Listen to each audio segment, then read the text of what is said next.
नमस्कार साथीहरू। धेरै साथीहरू खगेन्द्र सुनार समर्थक साथीहरू हल्का रिसाएको जस्तो लाग्यो मलाई। तपाईँहरूले रिसाउनु पर्ने कुनै पनि छैन।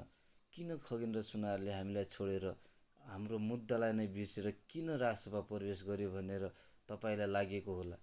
त्यस्तो होइन। तपाईँहरूको लागि तपाईँहरूको मुद्दा सडकबाट मात्र होइन, संसदबाट पनि बोल्न सक्ने भएकाले उहाँ राजसभा प्रवेश गरेका हुन्। सधैँ सडकबाट समाधान नहुने भएकाले संसदबाट पनि समाधान निकाल्नको लागि उहाँ राजसभा प्रवेश गरेका थिए र आज उहाँले जित पनि निकालेर संसद छिर्ने भएका छन्। अब तपाईँको मुद्दा एउटा खगेन्द्र सुनारले मात्र होइन, पुरा राजसभाले उठाउनेछ।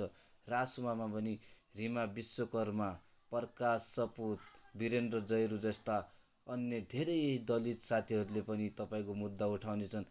तपाईँहरूले हामीलाई भुल्यो कि खगेन्द्र सुनारले भन्ने कुरै छैन। खगेन्द्र सुनार और सशक्त भएर अब समाधानसहित तपाईँको मुद्दालाई सदनमा भन्नेछन्।